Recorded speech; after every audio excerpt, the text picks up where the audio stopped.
Hello students, now we come to another version of fundamental theorem of calculus, second form.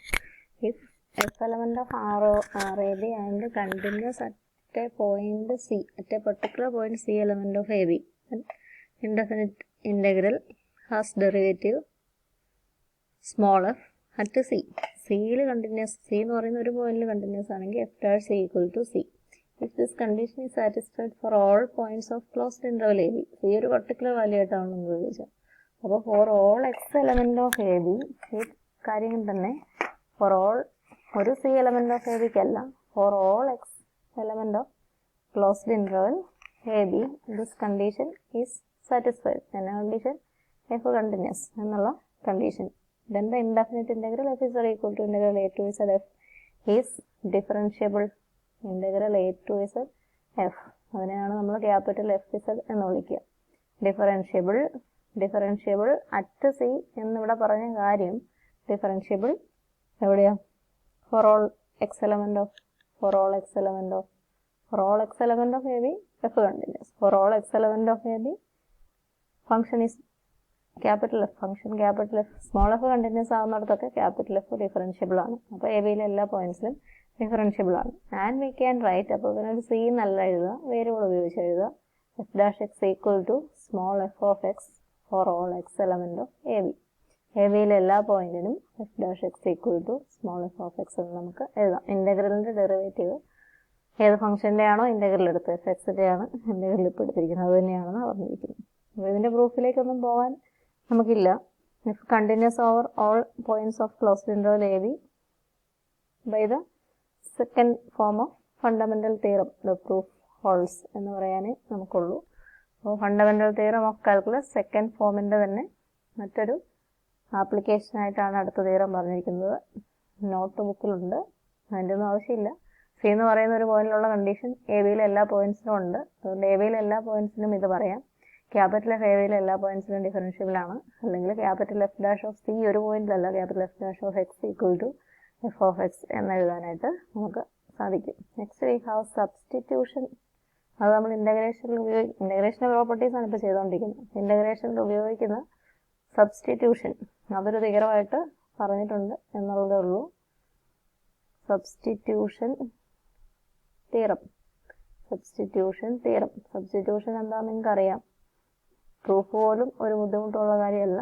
Substitution theorem integral alpha to beta F of ഇതിൻ്റെ അകത്ത് ആണ് substitution വരാൻ പോകുന്നത്. Phi of T into derivative പുറത്തുള്ള ഫംഗ്ഷൻസിന് ഇത് നടക്കത്തുള്ളൂ. Phi dash of T D T equal to integral ഈ ഫൈ ഓഫ് ടിക്ക് നമ്മൾ സാധാരണ യു എന്നൊക്കെ കൊടുക്കും, ഇവിടെ എക്സ് എന്നാണ്.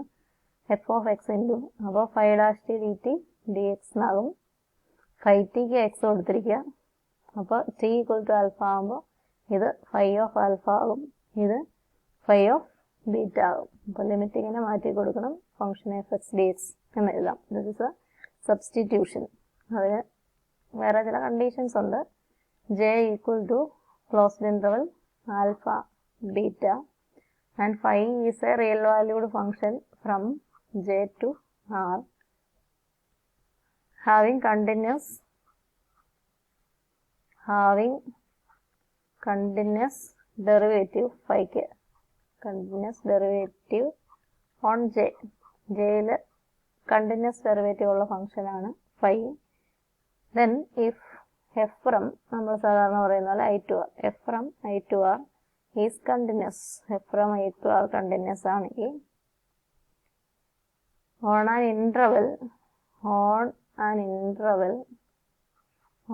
interval I containing phi of j യെ കണ്ടെയ്ൻ ചെയ്യുന്ന ഒരു ഇന്റർവെൽ ഐയിൽ ഫംഗ്ഷൻ കണ്ടിന്യൂസ് ആണ്, എഫ് കണ്ടിന്യൂസ് ആണ്. then we can write. അപ്പോൾ ഇതാണ് കണ്ടീഷൻസ്. നമ്മൾ കണ്ടീഷൻസ് ഒന്ന് ഓർത്തിരുന്നാൽ മതി. പ്രൂഫ് പഠിക്കാൻ മാത്രമൊന്നും ഇല്ല, പ്രൂഫ് എന്ന് എഴുതാൻ പോലും ഇല്ല. എന്നാ ചെയ്യേണ്ടത്? Substitute or put x equal to phi of t, എന്ന് കൊടുക്കുമ്പോൾ ഡി എക്സ് ഓട്ടോമാറ്റിക്കായിട്ട് നമുക്കിങ്ങനെ എഴുതാൻ ബന്ധം phi dash t into D t എന്ന് എഴുതാം. അപ്പോൾ ആദ്യം തന്നിരുന്ന വേരിയബിൾ ടി ആയിരുന്നു. t equal to alpha implies x equal to t equal to alpha is t equal to alpha. This t equal to beta. T equal to alpha implies x equal to phi of alpha. And t equal to beta implies x equal to phi of beta. അപ്പോൾ ഇത് എക്സിൻ്റെ values ആണ്. X equal to phi of alpha, X equal to phi of beta. Then integral T equal to alpha to beta F of phi of T, phi dash T D T, F of phi of T, F of phi of T എന്നെഴുതുന്നതിന് പകരം ഇനിയിപ്പം phi of ടിക്ക് X കൊടുത്തതുകൊണ്ട് F of X എഴുതാം. അപ്പോൾ ഈ integral ഇതെല്ലാം മാറിയാൽ മതി. Integral X equal to phi alpha to phi of beta corresponding to t equal to alpha to beta. Then we can write f of x into phi dash t dt is dx. ഇത്രയേ ഉള്ളൂ substitution തിയറത്തിൻ്റെ പ്രൂഫായിട്ട് നോട്ടിൽ എഴുതിയെടുത്ത് തന്നിട്ടില്ല. നിങ്ങൾ വേണമെങ്കിൽ നിങ്ങളുടെ അടുത്ത് കാണിക്കുക. Substitute x for phi of t എന്ന റിസൾട്ട് ഫോളോസിനെ ബുക്കിൽ എഴുതിയിട്ടുള്ളൂ. അപ്പോൾ നിങ്ങൾക്ക് ഇത് വേണമെങ്കിൽ പ്രൂഫായിട്ട് എഴുതി കൊടുക്കാം. And we come to first example. ഈ സബ്സ്റ്റിറ്റ്യൂഷൻ നിങ്ങളെപ്പോഴും ഉപയോഗിക്കുന്നതാണ്. ഞാൻ എക്സാമ്പിൾ പറയേണ്ട കാര്യം കൂടി ഇല്ല. ഇൻ്റഗ്രൽ 1 to 4 സൈൻ, ഒത്തിരി കോംപ്ലിക്കേറ്റഡ് ആയിട്ടുള്ള എക്സാമ്പിൾസ് കൂടെ നിങ്ങൾ ചെയ്തിട്ട് കാണും. Sine root T divided by root T D t. ഇത് സബ്സ്റ്റിറ്റ്യൂഷൻ ചെയ്യാനൊരു എക്സാമ്പിളായിട്ട് പറയാം. അപ്പോൾ സൈൻ ഓഫ് റൂട്ട് ടി എന്നാണ് നടക്കുന്നത്. നമുക്ക് എക്സിന് റൂട്ട് ടി അല്ലെ ഫൈ ഓഫ് ടി, നമ്മുടെ ഫൈ ഓഫ് ടി അല്ലെ എക്സ് അതെന്താ റൂട്ട് ടി ആണ്. റൂട്ട് ടി എന്ന് പറഞ്ഞാൽ ടി റൈസ് ടു 1/2 ആണ് എന്ന് നിങ്ങൾക്ക് അറിയാം. Then we can write phi dash t equal to 1/2 into t raised to 1/2 minus 1 minus 1/2 or 1/2 into root t. അപ്പോൾ ഫംഗ്ഷന് ഫൈക്ക് കണ്ടിന്യൂസ് ഡെറിവേറ്റീവ് ഉണ്ടാകണമെന്നാണ് പറഞ്ഞിരിക്കുന്നത്. ഫൈയുടെ ഡെറിവേറ്റീവ് ഇതാണ്, ഇത് കണ്ടിന്യൂസ് ആകണമെന്നാണ് പറഞ്ഞിരിക്കുന്നത്. ഇത് ക്ലോസ്ഡ് ഇൻ്റർവൽ 1/4 T0 ആകുമ്പോഴൊക്കെ പ്രശ്നങ്ങളൊക്കെ തോന്നുള്ളൂ. ക്ലോസ്ഡ് ഇൻ്റർവൽ 1/4 ഇതെന്തായാലും കണ്ടിന്യൂസ് ആണ് എന്ന് കിട്ടും. അതുകൊണ്ട് നമുക്ക് തിയറമൊക്കെ അപ്ലൈ ചെയ്യാനുള്ള പോസിബിലിറ്റി ഉണ്ട്. Then we have to find the limits corresponding to t equal to 1 to 4. t equal to 1ന് corresponding ആയിട്ടുള്ള t equal to 1 നമ്മുടെ സബ്സ്റ്റിറ്റ്യൂഷനിൽ t equal to 1 implies x equal to 5t equal to root 1 equal to 1. t equal to 4 implies x equal to 5t 4 ഇത് 5 4 എന്ന് പറഞ്ഞാൽ root 4 equal to 2. അപ്പോൾ 1 to 2 എന്നാണ് നമ്മുടെ limit വരിക. So integral 1 to 4 sine root T divided by root T into D T integral 1 to 4 equal to integral 1 to 2 sine root ടിയെ sine യുന്നോ എക്സ്ന്നോ എന്തെങ്കിലും കൊടുക്കാം കേട്ടോ. സൈൻ എക്സ് എന്ന് ഞാൻ തൽക്കാലം വിളിക്കുക. Divided by root T D ടിയുടെ ആവശ്യമില്ല. 1/2 റൂട്ട് ടി എന്ന് പറയുന്നതാണ് ഫൈ ഡാഷ് ടി. അപ്പോൾ 1 റൂട്ട് ടി എന്ന് പറയുന്നത് 2 into phi dash 2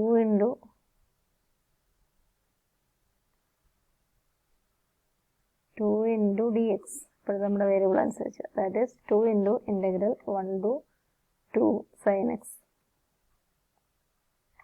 dx. Sine എക്സിൻ്റെ ഇൻ്റഗ്രൽ നിങ്ങൾക്കറിയാവുന്നതുപോലെ മൈനസ് കോസ് എക്സ് ആണ്. Now we have to substitute the limits 1 to 2 minus. ഇപ്പോൾ ഞാൻ ആ -2നെ പുറത്തെടുത്തിട്ട് കോസ് എക്സ് കൊടുക്കുവാണ്. കോസ് 2 മൈനസ് കോസ് 1 എന്ന് എഴുതാം. ഇനി അത് പോസിറ്റീവായിട്ട് എഴുതണമെന്നുണ്ടെങ്കിൽ 2 ഇൻറ്റു കോസ് 1. അതുകൊണ്ട് വാല്യൂ പോസിറ്റീവ് ഒന്നും ആകത്തില്ല. ഇവിടെ എഴുതുമ്പം പ്ലസ് സൈൻ എഴുതാൻ വേണ്ടി 2 ഇൻറ്റു കോസ് 1 മൈനസ് കോസ് 2 എന്ന് എഴുതാം. അതിലേതാ വലുത് ചെറുതെന്നുള്ളതനുസരിച്ച് 1ഉം 2ഉം കണ്ടിട്ട് പറയത്തില്ല. 1ഉം 2ഉം ഒക്കെ റേഡിയനാണ് ഉദ്ദേശിക്കുന്നത്. Sine root t divide by root T D t ഇത് നമുക്ക് 1/4 സാധിച്ചു. ഇതേ കാര്യം തന്നെ നമ്മൾ ഇത് 1/4 ഇത് 0/4 ആലോചിച്ചായിരുന്നെങ്കിൽ നമുക്കിത് സബ്സ്റ്റിറ്റ്യൂഷൻ അപ്ലൈ ചെയ്യാൻ പറ്റുമോ? Here we have 1 to 4 limit. 0/4 ആലോചിച്ചാൽ കണ്ടിന്യൂസ് ഡെറിവേറ്റീവ് ഈ 5t equal to root t, 5t equal to root t has continuous derivative in 1,4 ഇവിടെ ഉണ്ട്, പക്ഷേ 0,4 ഇല്ല. 0,4 0 ക്ലോസ്ഡ് 0 ക്ലോസ്ഡ് 4 0 എന്ന് പറയുന്ന പോയിന്റിൽ derivative 1/2 root t 0 t equal to 0 കൊടുക്കാൻ പറ്റത്തില്ല. 5t equal to root t 5 dash cannot be defined at t equal to 0. അതുകൊണ്ട് 0,4ൽ നമുക്ക് സബ്സ്റ്റിറ്റ്യൂഷൻ കൊടുക്കാൻ പറ്റത്തില്ല. 0,4ൽ സബ്സ്റ്റിറ്റ്യൂഷൻ ഇല്ല. അതേസമയം 1,4 ആയതുകൊണ്ട് ഇവിടെ അത് ഉണ്ടായി. അപ്പോൾ ഇൻ്റർവെല്ലും കൂടെ നോക്കിയിട്ട് നിങ്ങൾ പറയാവുള്ളൂ. സബ്സ്റ്റിറ്റ്യൂഷൻ നിങ്ങൾക്ക് ഇങ്ങനെ വേറെ പ്രോബ്ലംസ് ഒക്കെ ചോദിച്ചാലും ചെയ്യാൻ സാധിക്കുന്ന കാര്യമാണ്. അങ്ങനെ നമ്മുടെ 3rd മൊഡ്യൂൾ കംപ്ലീറ്റ് ആയിരിക്കുകയാണ്. ഇനി 4th മൊഡ്യൂളിൻ്റെ സീക്വൻസസ് ഓഫ് ഫങ്ഷൻസ്. അവിടെ അധികം പ്രൂഫുകളൊന്നും പഠിക്കാനില്ല. ആദ്യത്തെ പാർട്ടിൽ കുറച്ച് 1-2 പ്രൂഫ് ഉണ്ട്, അത്രയേ ഉള്ളൂ. പിന്നെയുള്ള തിയറംസ് ഒന്നും പ്രൂഫ് ഇല്ലാതെ പഠിക്കാൻ ആകെ 5-6 പേജിൻ്റെ കാര്യമുള്ളൂ. അതും സമയം പോലെ ഞാൻ വീഡിയോസ് ഇടാം. നിങ്ങൾ പഠിക്കാൻ പറ്റുന്നത്രയും പഠിക്കുക. Okay, thank you.